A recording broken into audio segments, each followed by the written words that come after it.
A century ago, humans split the atom. Now we need GPUs in the desert so you can check the length of an array. You can be a programmer for several years. You might even be a very skilled programmer. But from my experience, which isn't worth much to be fair, there's a set of skills no one really talks about in software engineering. And the ROI is so good that it belongs in a scammy YouTube ad. The first one is typing fast. There was a trend a few years ago where people kept saying that you don't need to type fast as a software engineer. I think we've overcorrected in the wrong direction. While typing fast isn't necessarily a prerequisite, it can help. Your entire job is to type things into a computer and make lights flash. The faster you type, the better you iterate. I'd highly recommend Monkey Type. It's what got me from 80 words a minute to around 100. But any good speedrun to destroy production needs a good text editor. You don't necessarily have to go learn Vim or Emacs, or some esoteric obscure Finnish key bindings in Kate. But just knowing a deeper set of features in your text editor, whatever that is, makes you move so much faster. Navigation, deleting, recovery, shortcuts. And there's no shortcut to networking. And no, I don't mean that in a LinkedIn kind of way. I find it crazy so many engineers don't know much about networking infrastructure. I mean, bring up the OSI model and half the room goes blank. Beyond basic localhost, there's a huge gap in networking knowledge for software engineers. A great project I recommend is simply buying a domain online, hosting a project there, and trying everything you can to crash your own site. If you prefer learning from a book, I highly recommend TCP/IP Illustrated by Stevens. Similar to networking, developers don't seem to understand computers. Despite what the big cloud industrial complex wants you to believe, a server is literally someone else's computer. And a lot of engineers just don't understand how computers work.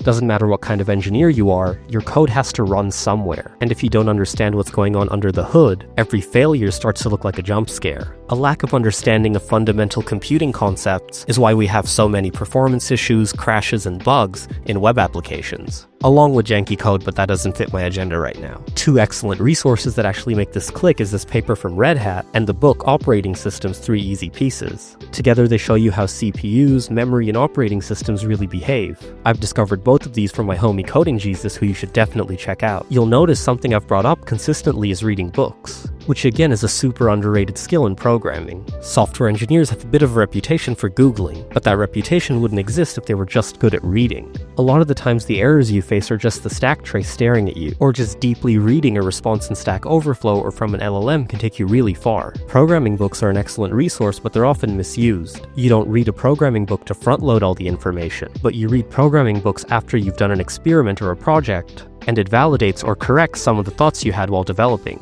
Basically code first, then read a good book about it. Curl, CURL, whatever you want to call it, as long as it's the library and not this random sport Canadians do on ice. The amount of times I'm pair programming with someone and we need to hit an endpoint really quickly, and bro whips out Postman? Come on. Learning super basic curl commands takes like 10 minutes altogether. This is one of those times where a programming cheat sheet actually works and doesn't look like mythical readings from an Egyptian tomb. It's an incredibly powerful 2E library, and you can actually use it when you're building applications. Seriously, if there's one thing you can take away from this video, go learn a little curl. And the next skill, although a bit inconvenient, is criminally underrated. Fast, portable, and basically works in every language. And the best part is you don't need to start wrestling with whatever janky debugger UI. What I love the most about print debugging is that it forces you to understand the code that's being written. Instead of mindlessly flicking through breakpoints, you have to figure out what's going on and where, the state of the variable, order of function calls, and the exact moment your code betrayed you.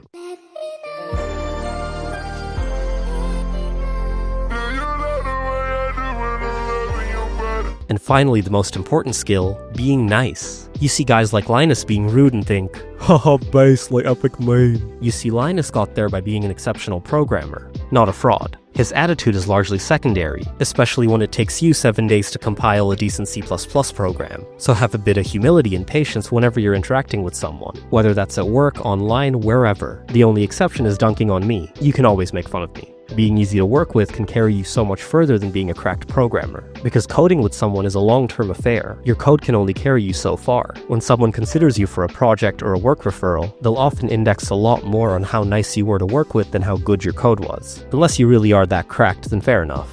And if you can't manage being a nice person, then at least don't ship buggy code. That's where the sponsor of today's video comes in, CodeRabbit. CodeRabbit is your AI-powered code review sidekick, built for developers who want to work smarter, not harder. It plugs right into your version control system, giving you instant context-aware reviews without leaving your code editor. It'll summarize your pull request, scan your code base, spot bugs and weird consistencies, and even drop one-click fixes. By the way, pro features are totally free if you're working on open source. for teams and private repositories, it adapts to your coding style like it was always there. You'll even get feedback straight in your editor, whether it's VS Code, Cursor, or Windsurf. Plus, CodeRabbit has awesome integrations with Jira and Linear, so issues actually get moving instead of getting lost. Get started with CodeRabbit at coderabbit.ai. The link is in the description and the pinned comment. Thank you to CodeRabbit for sponsoring this video, and thank you for your time. I am Big Box.